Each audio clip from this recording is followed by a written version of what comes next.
সালমান আল ফারিসি রাদিয়াল্লাহু আনহু উনি আরব মানুষ ছিলেন না, নন আরব ছিলেন, পার্সিয়ান, ফার্সিতে কথা বলতেন, মানে ইরান থেকে এসেছিলেন। উনি প্রথমে অগ্নি উপাসক ছিলেন। কি ছিলেন?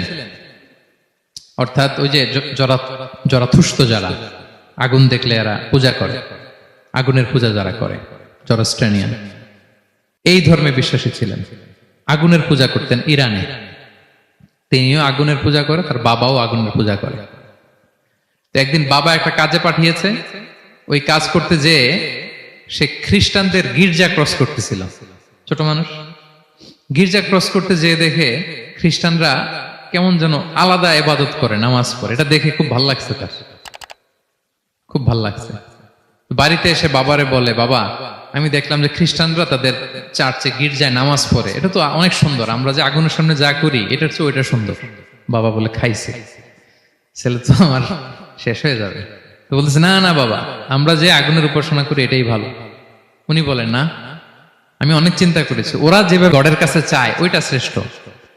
বাবার সাথে ছেলের, সালমানের অনেক তর্ক বিতর্ক।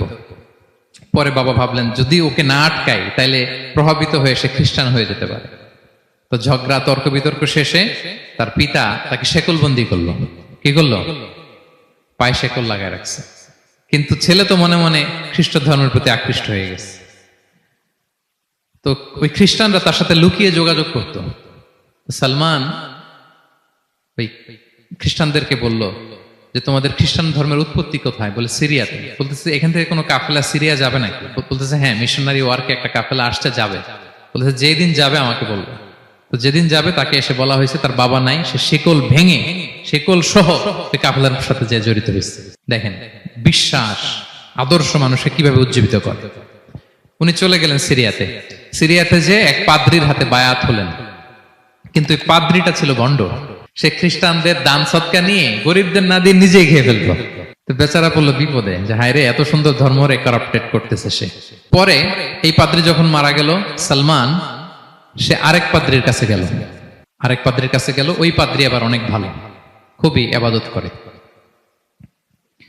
তো ওই পাদ্রি কিছুদিন থাকার পরে ওই পাদ্রিও মারা গেল।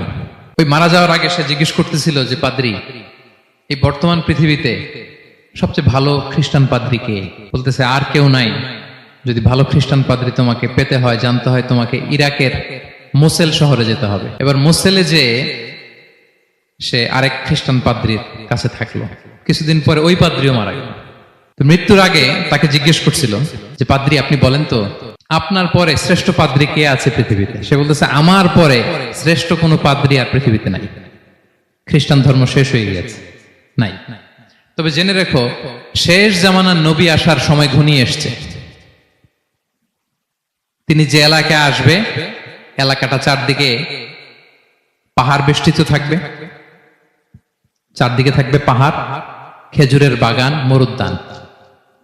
তাকে চেনার আলামত আছে। কি আছে?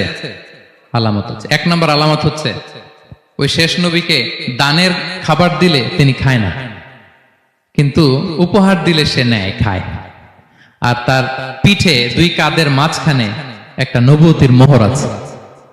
সুবহানাল্লাহ। যদি